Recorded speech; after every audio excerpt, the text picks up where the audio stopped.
आज कम लोग नमस्ते हैं। मैम। नमस्ते जी। आज कम लोग हैं किसी कारण से।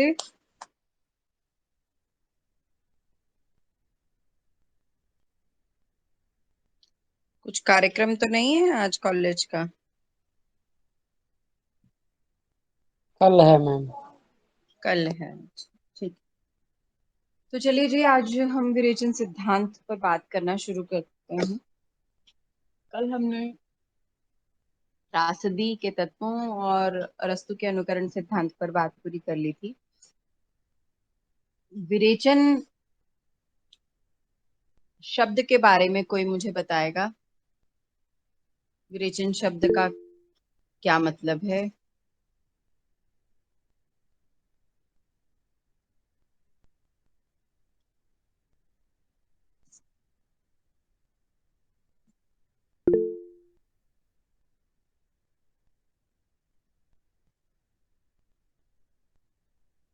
दीप आनंद के अलावा और कोई तैयारी नहीं करके आते हैं, पढ़कर नहीं आते हैं क्या? बाकी लोग भी कुछ बोलिए।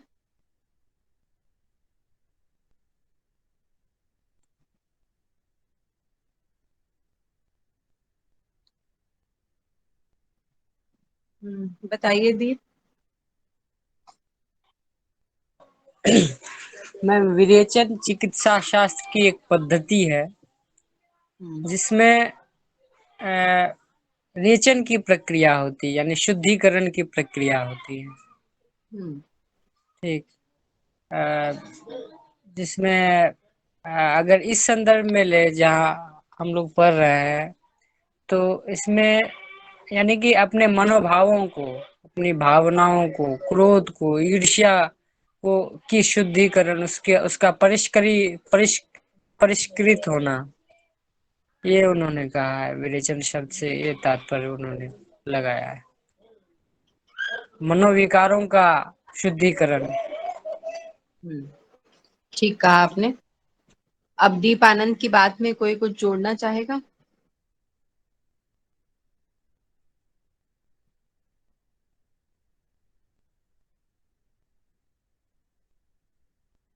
कोई जोड़ना नहीं चाहता?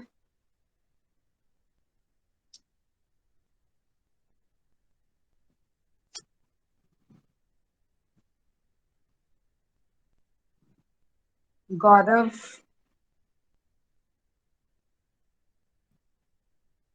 गौरव सुन पा रहे हैं मुझे?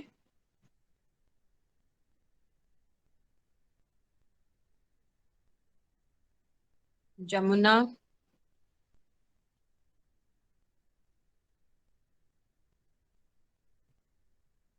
जमुना मुझे सुन पा रही हैं?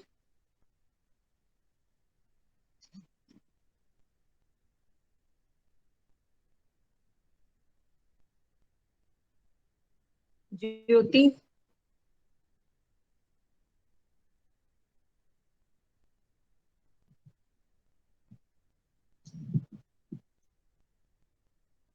मेरी आवाज आ रही है क्या?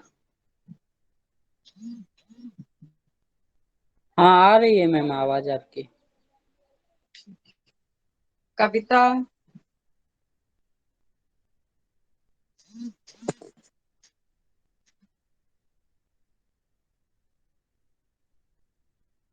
मनीष।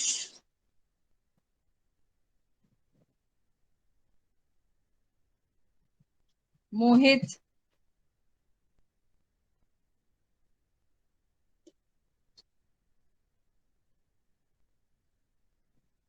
मुनेश। मैम वो हमने कल क्लास में ली थी, मुझे नहीं पता क्या पढ़ाया था आपने। कल की बात नहीं हो रही है बच्चे। हम 2-3 दिनों से ले ही नहीं रहे, इससे लेट ज्वाइन कर रहे हैं। अच्छा। आप बता दो, जब कल मैंने बता देंगे। विरेचन जब मैंने विरेचन सिद्धांत पढ़ाया था क्लास में, तब आप लोग थे? नो मैम, कल आपने शायद भेजा हुआ गूगल क्लास पे, हम आपको कल बता देंगे इसके बारे में पढ़ के रात को। राहुल।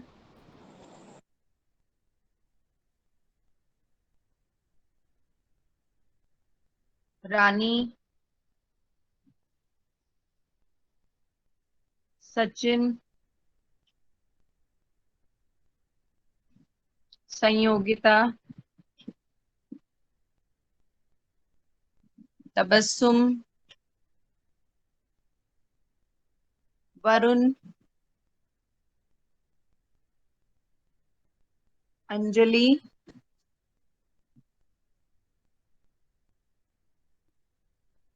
अनिकेश,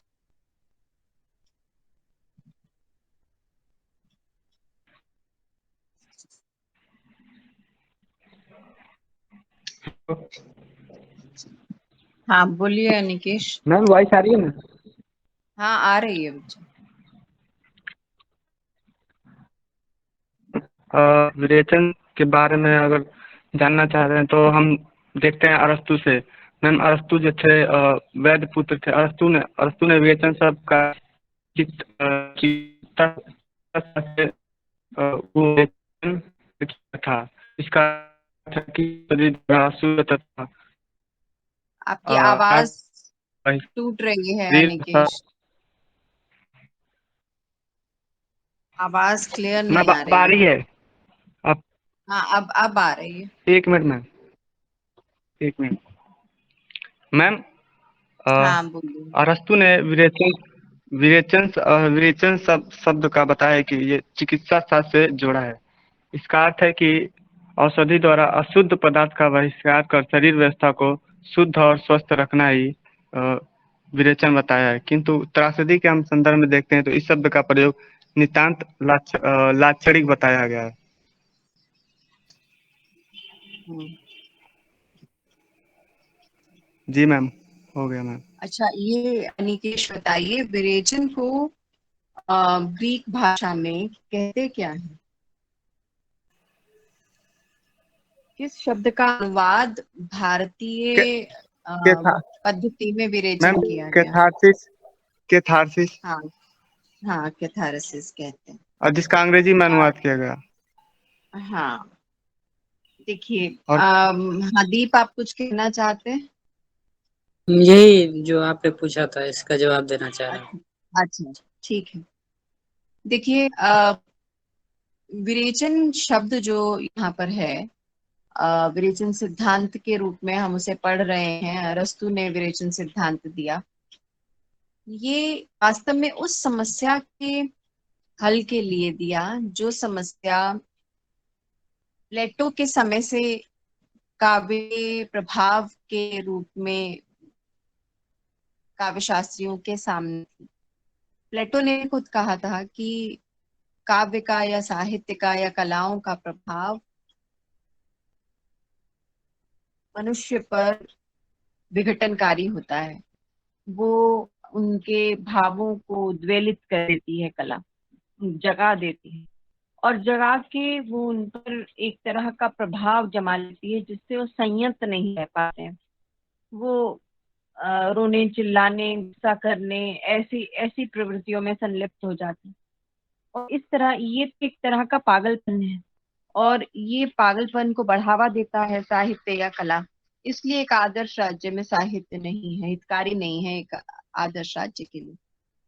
अरस्तु ने अनुकरण सिद्धांत, प्लेटो के द्वारा जो अनुकरण शब्द का इस्तेमाल किया गया था एक प्रक्रिया के रूप में, कि काव्य जो है वो अनुकरण होता है प्रकृति का, उसको तो ग्रहण किया, लेकिन इस प्रभाव का जो वर्णन या प्रभाव के रूप में जो विवेचन किया था प्लेटो ने, और उसके कारण जो कविता पर आक्षेप लगाए थे या कला पर आक्षेप लगाए थे, उसका विरोध कर दिया। उन्होंने कहा कि मैं ये मानता हूं कि अनुकरण सिद्धांत, अनुकरण के माध्यम से ही कवि या कलाकार जो है वो प्रकृति का अनुकरण करता है और पुनः निर्मित करता है उसको, ये सब मैं मानता हूँ। लेकिन जो अंतिम प्रभाव होता है कविता का, साहित्य का या कला का, वो विघटनकारी नहीं होता है। और ये करुणा या त्रास का उद्रेक करने वाली, उसे जगाने वाली घटनाएं, नाटक के अंदर मंचित की गई घटनाएं मनुष्य को अंतिम रूप से आनंद की अनुभूति कैसे कराती हैं, वो उसके लिए हितकारी कैसे हैं, इसके उत्तर में अनुकरण के प्रभाव स्वरूप या त्रासदी के प्रभाव स्वरूप अरस्तु ने विरेचन सिद्धांत की स्थापना की। और इसके लिए उन्होंने आयुर्वेद का एक शब्द, चिकित्सा शास्त्र का एक शब्द, आयुर्वेद तो अपने यहाँ है, वहां के चिकित्सा शास्त्र का एक शब्द कैथारसिस, उसका इस्तेमाल किया। और उन्होंने उस पद्धति के बारे में बताया कि जैसे कैथारसिस के माध्यम से मनुष्य के जो शरीर के विकार हैं, उसके जो दोष हैं शरीर के अंदर, या उसके अंदर जो उसकी जो शारीरिक अवस्था में जो उतार चढ़ाव आ जाता है, उसको संयत करने का काम किया जाता है। और कैसे किया जाता है कि उसके जो भी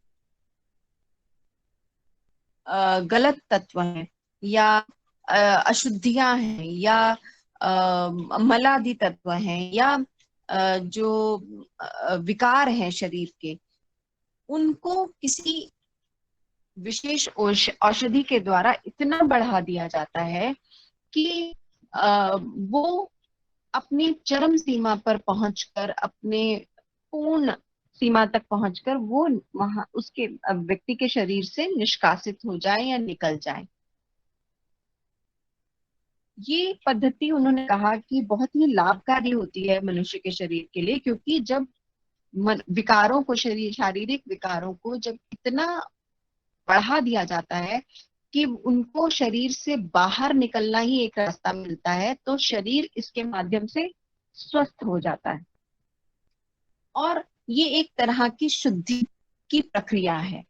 तो उन्होंने कहा कि ठीक इसी तरह से साहित्य या कला मनुष्य के मनोविकारों का उद्रेक करती है, उनको उत्तेजित करती है, उनको बढ़ाती है, अपनी सीमा तक बढ़ाती है। और फिर त्रासदी देखने के क्रम में, त्रासदी के प्रभाव के क्रम में मनुष्य के ये मनोविकार जो जिसके बारे में उन्होंने कहा कि क्रोध और करुणा और त्रास आदि ये जो भाव हैं, ये एक तरह से निष्कासित हो जाते हैं।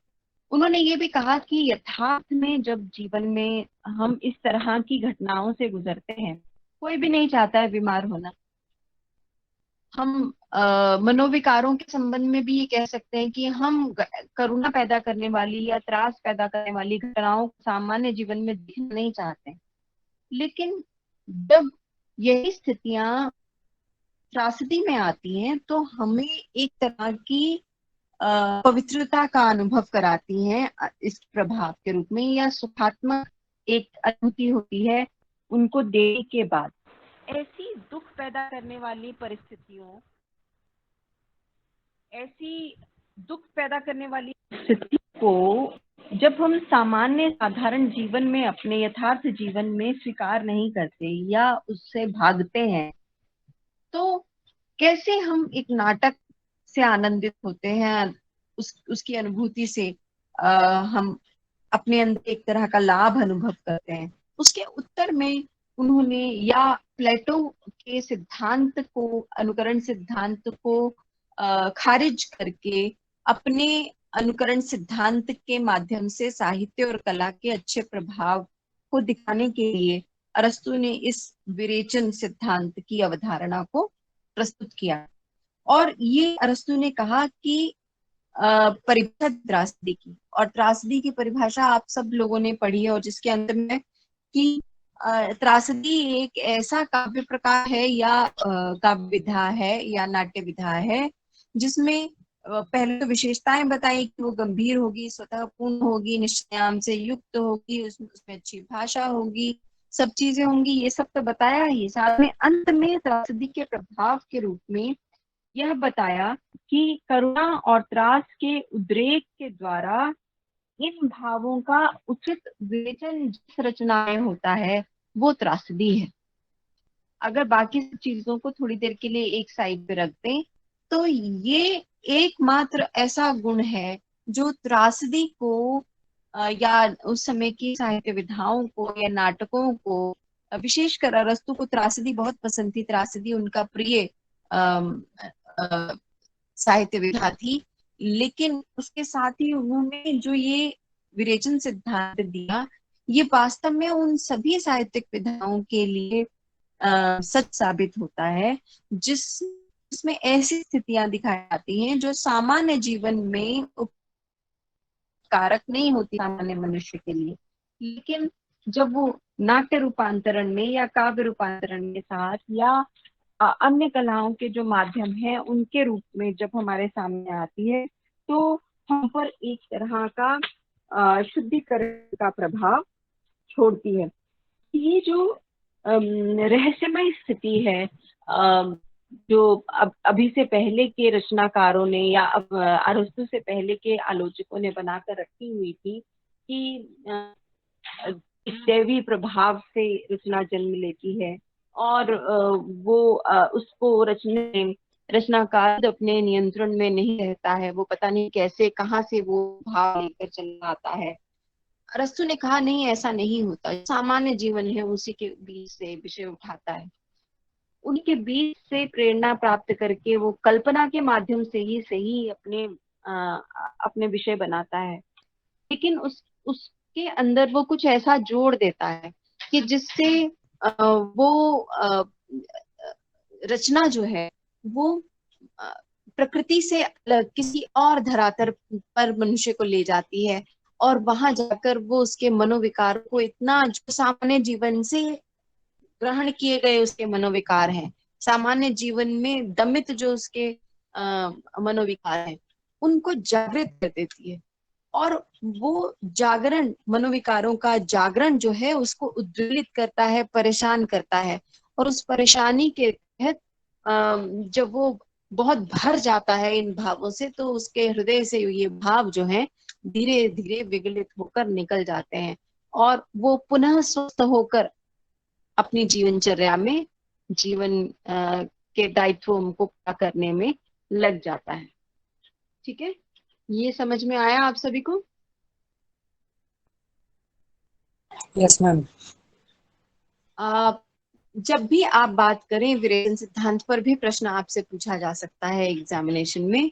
जब भी आप बात करें तो कि पृष्ठभूमि के रूप में विरेचन सिद्धांत क्यों दिया, कहाँ से ये शब्द आया, इसका ग्रीक भाषा में क्या इसका पर्याय इस्तेमाल होता है इसके पीछे की पृष्ठभूमि क्या है, ये सब बातें जरूर बताएं क्योंकि विरेचन सिद्धांत के उद्भावना का एक विशेष कारण है। अरस्तु ने काव्य कला के प्रभाव को अच्छा बताने के लिए, काव्य कला को स्थापित करने के लिए, प्रतिष्ठा दिलवाने के लिए इस सिद्धांत की उद्भावना की थी।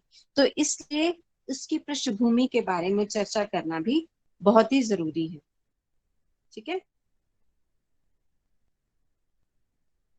इस बात को याद रखिएगा। और मैं थोड़ी सी निराश हूँ, रोजाना बात हो रही है कि आप लोग पढ़कर आइए, चर्चा कीजिए। इतना तो क्लास में सुनने के बाद बिना पढ़े भी व्यक्ति उत्तर देता है। आप में से कोई दीप आनंद और अनिकेश के अलावा देखती हूँ सब चुप्पी साध के बैठ जाते हैं। इसका कारण क्या है, कोई मुझे सिर्फ यही बता दे, मैं प्रश्न नहीं पूछ रही हूँ।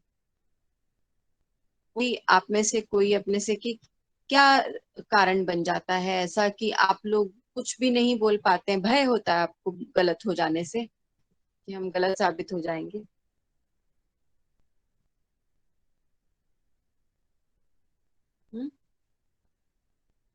बताइए।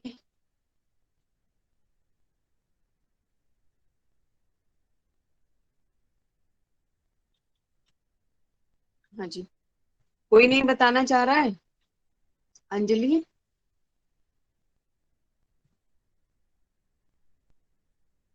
गौरव, जमुना, ज्योति, कविता, इतने सब विद्यार्थी हैं कक्षा में, लेकिन और सब लोगों ने शायद पढ़ा भी होगा ये विरेचन सिद्धांत मेरे साथ पहले। सब लोग थे ना कक्षा में? किस व्यक्ति ने नहीं पढ़ा है, सिर्फ वही हैंड रेस करके बताए मुझे कि हमने ये क्लास में विरेचन सिद्धांत नहीं पढ़ा है। कितने लोग कक्षा में नहीं थे जब ये विरेचन सिद्धांत कराया गया था?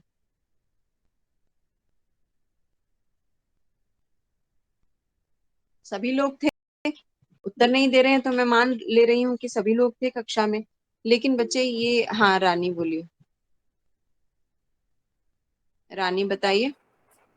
मैम शायद मैं नहीं थी विरेचन हाँ सिद्धांत में। हाँ, तो ये नुकसान हो जाता है कक्षा में नहीं रहने का। लेकिन बाकी लोग तो थे, इसका मतलब तो जो बाकी लोग थे तो फिर उनको थोड़ा बहुत तो याद होगा कि कक्षा में क्या हुआ था, या कहीं कॉपी पर नोट किया होगा। भयभीत नहीं होना चाहिए। दीप आनंद या निकेश कहीं दूसरी दुनिया से नहीं आए हैं, इसी दुनिया में रहते हैं, है ना।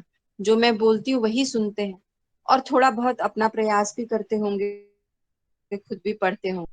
तो आप लोग कक्षा में तो सभी लोग रहते हैं, तो मेरी उम्मीद है कि आप लोग कक्षा में जब रहें तो थोड़ा बहुत जवाब दें। क्लास में मैं पूछूं तो आप बताएं। इससे एक तरह का फीडबैक मिलता है, मुझे मुझे अच्छा लगता है। लेकिन जब आप उत्तर नहीं देते हैं तो मुझे निराशा होती है कि मैंने फिजूल ही इतनी बातें कही, कोई सुन ही नहीं रहा था। आज सुना है सभी ने? हैंड रेस कीजिए जिस जिसने सुना है।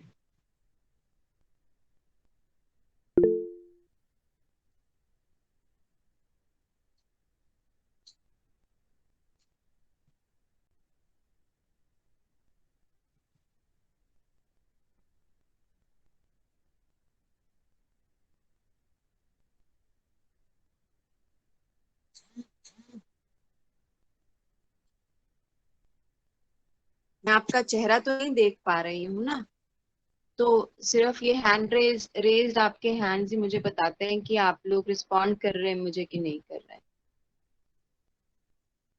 तो जिस जिसने मुझे आज सुना है वो जरा हाथ खड़ा कर दीजिए अपना।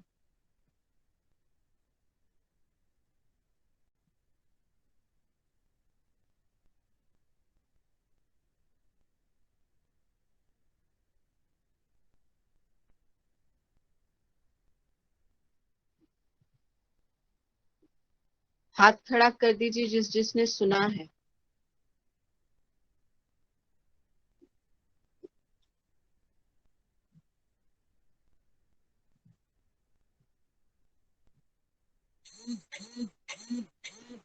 चलिए ठीक है। तो कुछ लोग हाथ खड़ा कर रहे हैं, बाकी लोग नहीं भी कर रहे हैं, तो उनका कुछ अब मैं अ, जो लोग हाथ नहीं खड़ा कर रहे हैं या वो अभी भी मुझे नहीं सुन रहे हैं, तो इसका कोई उपाय मेरे पास अब ऑनलाइन माध्यम में है नहीं। मैं तो चेहरे भी नहीं देख सकती हूँ आपका, क्या आपका फेशियल एक्सप्रेशन है, क्या फीडबैक है, उससे मैं नहीं जान सकती हूँ। लेकिन मैं आपको चेतावनी दे देती हूँ पहले ही कि ये पेपर ऐसा नहीं है कि जिसमें बिना सुने अ, बिना सुने आप पास कर जाएंगे इस पेपर को। बिना पढ़े आप इस पेपर से आगे निकल जाएंगे।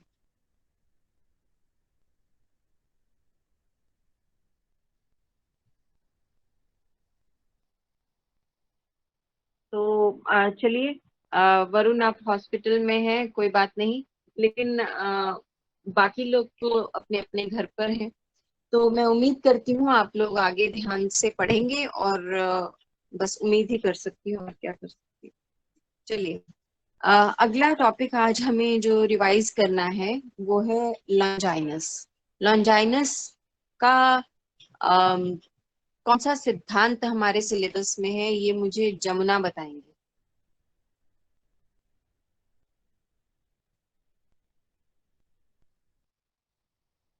हमारे सिलेबस में लॉन्जाइनस ने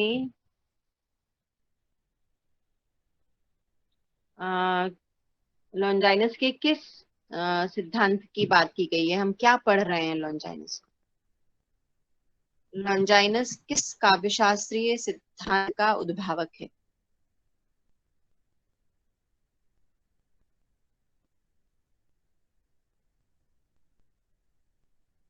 गौरव।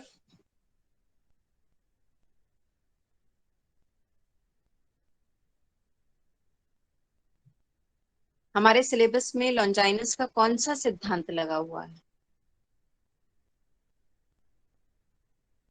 तबस्सुम।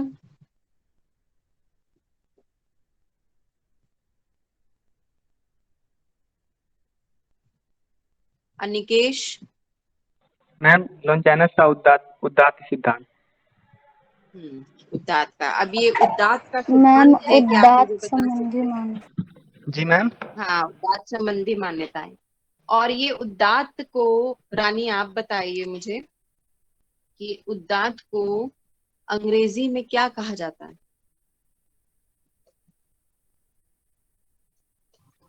मैम हम बताएं? रानी नहीं बता पाएंगी? हाँ बताइए अनिकेश। Ma'am on the सबलाइन। हाँ, और स्लाइम पर या उदात्त पर उनकी मान्यताएं जो है वो ऑन द सबलाइम नामक निबंध में संकलित हैं। लेकिन उदात्त को या मैम ये अंग्रेजी उदात्त अनुवाद तत्व है। को, हाँ ये उनके उदात्त के संबंध में ये निबंध है उनका। और अंग्रेजी में उसे ऑन द सबलाइन कहा गया। लेकिन अम, उदात्त तत्व को या उदात्तता को सब्लिमेशन कहा जाता है। ठीक है, सबलाइम कहा जाता है। ये लॉन्जाइनस किस समय के आलोचक हैं, काव्य मैम आलोचक हैं? पहली या तीसरी, तीसरी मान सकते, पहली या तीसरी शती है। हाँ। अब कोई मुझे बताएगा कि उदात्त का अर्थ क्या बताया है लॉन्जाइनस ने?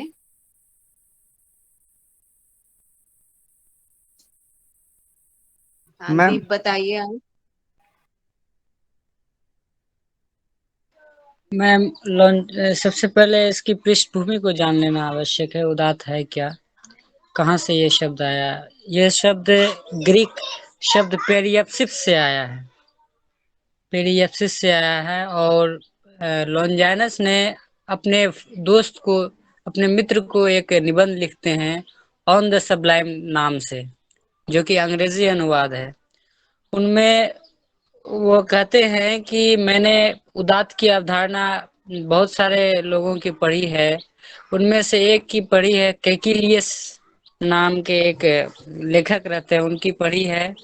तो कैकिलियस लेखक वो कहते हैं कि उदात्त, वो जो उदात्त के संबंध में बातें करते हैं, वो भाषा, उदात्त को भाषा के तत्व में समझाते हैं, भाषा के संदर्भ में कहते हैं।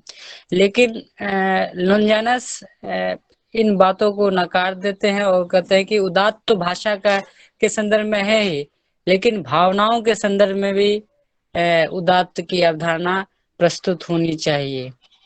उसके बाद वे कहते हैं कि उदात्त का अर्थ यह होगा कि जो लेखक है, जो यानी कि रचनाकार हैं, उसमें गौरवशाली गुण हो, उसमें महानता ऐसा हो कि वो ऐसा प्रभाव दर्शक के मन में, पाठक के या श्रोता के मन में उत्पन्न करे कि वो, उसकी भावनाएं अति चरम सीमा तक पहुंच जाए, ये कहते हैं वो। ठीक। और उसके हृदय का विशद, यानी कि विस्तृत, विशद, उसकी भावनाओं का, भावनाएं फैल जाए और उन्हें आनंद आनंद प्रदान हो, यही मैं। हम्म, ठीक है। रानी आप इसमें कुछ जोड़ना चाहेंगी? नो मैम, सही बताया दीपानंद ने। अच्छा, तो आप बताइए रानी कि उदात्त के कौन कौन से तत्व बताए हैं लॉन्जाइनस ने?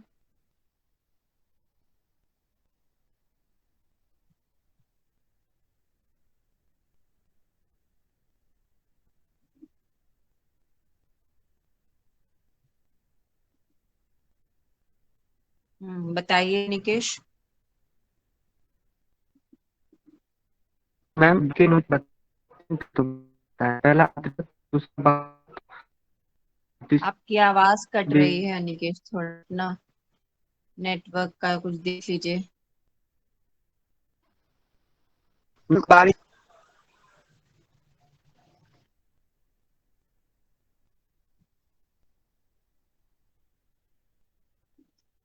मैम तत्व या पक्ष एक ही चीज होती है। क्या चीज? मैम तत्व क्या फिर? या पक्ष एक ही चीज होती है। उदात्त के स्रोत, उदात्त के तत्व यस मैम, एक श्रोत्र चीज है। तत्व।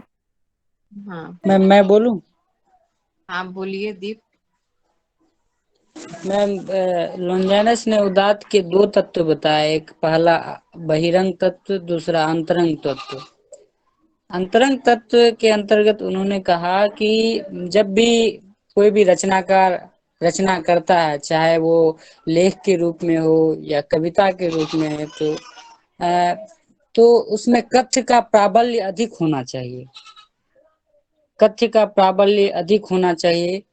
और जहां तक इसकी पृष्ठभूमि के देख लें तो अरस्तु ने कहा था कि पात्र पात्र अरस्तु ने चरित्र को उतना महत्वपूर्ण नहीं माना था जितना कथानक को माना था। तो वहीं से इन्होंने लिया है कि कथ्य में प्राबल्य होनी चाहिए, जिससे पाठक के मन में प्रभाव उत्पन्न हो और उसको दीप आनंद एक मिले। हाँ दीप, एक यहाँ पर करेक्शन कर दूं कि इन्होंने उदात्त के 5 तत्व बताए हैं, उनका उन्होंने बहिरंग और अंतरंग तत्वों के रूप में विभाजन कर दिया है। 2 को इन्होंने अंतरंग माना है और बाकी को बहिरंग माना है। ठीक है। दूसरी हाँ बात मैम। कि ये जो इन्होंने उदात्त के पहले तत्व के रूप में, अंतरंग तत्व के रूप में जिसकी व्याख्या की, वो तत्व है या वो स्रोत है महान और पुष्ट विचारों के धारण की क्षमता। ठीक है। अब ये महान और पुष्ट विचार के धारण की क्षमता जो है पूरे आइडिया में है, रचना के पूरे आइडिया में होती है। ठीक है। वो महान और पुष्ट विचार के धारण की क्षमता कथ्य में भी है। विचार ऐसा जो संप्रेषित करना चाहता है, जो उद्देश्य है कवि का या लेखक का, वो महान होना चाहिए। अब जैसे इसका उदाहरण मैंने आपको दिया था, कथ्य। कथ्य तो उस विचार के कारण आता है। अब अच्छाई की विजय दिखानी है बुराई पर, तो वो कई तथ्यों के माध्यम से दिखाई जा सकती है, कई तरह के कथानकों के माध्यम से दिखाई जा सकती है। ठीक है। तो वो कहें कि जो विचार है कवि का या लेखक का, वो महान होना चाहिए और पुष्ट मजबूत होना चाहिए, जिस जिस विचार को काट ही न सके कोई अन्य व्यक्ति। ये महत्वपूर्ण बात उन्होंने कही कि और ये विचार जो है अन्य उदात्त के अन्य स्रोतों के बीच से भी उभरता है। जैसे वो महान और पुष्ट विचारों के धारण की क्षमता कहते हैं पहला, दूसरा कहते हैं प्रबल आवेग। प्रबल आवेग, ये आवेग तभी संभव होंगे जब विचार अच्छे होंगे या विचार महान होंगे, पुष्ट होंगे, जो उदात्त का प्रभाव निर्मित कर पाए पाठक पर, दर्शक पर या श्रोता पर। ठीक है। बस ये करेक्शन था। बोलिए।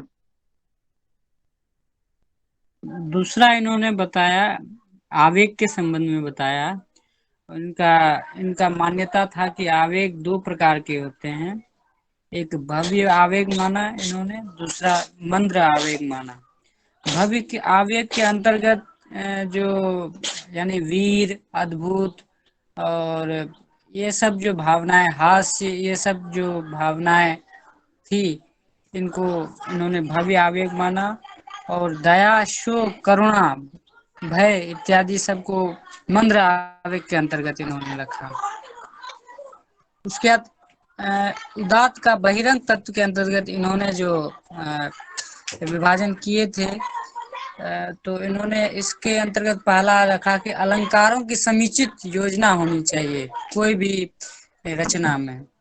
बिना अलंकार, समुचित योजना का अर्थ यह हुआ कि ज्यादा भी नहीं होना चाहिए, एक यानी कि उसका निर्धारण होना चाहिए कि हाँ, ताकि पाठक को ना लगे कि इसमें ज्यादा बढ़ा चढ़ा करके बोल दिया गया है कुछ भी। उसके बाद इन्होंने कहा कि उत्कृष्ट भाषा का प्रयोग होना चाहिए, कि अभिजात पद रचना, इसको उन्होंने कहा। उसके बाद अंतिम इन्होंने कहा कि कथा का संगठन संयोजन बहुत महत्वपूर्ण है, इसके अंतर्गत उन्होंने माना। ठीक है दीपानंद जी, ठीक है। तो आज की क्लास में इतना ही है।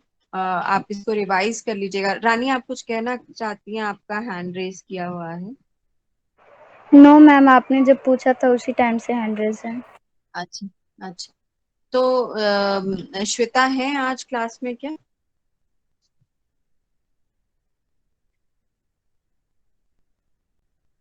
अटेंडेंस कौन ले रहा है आज की? मैम श्वेता नहीं है, अंजलि है, शायद वही लेती है। ले लेती हूँ मैम। अंजलि, आप ले रही हैं अटेंडेंस? जी मैम।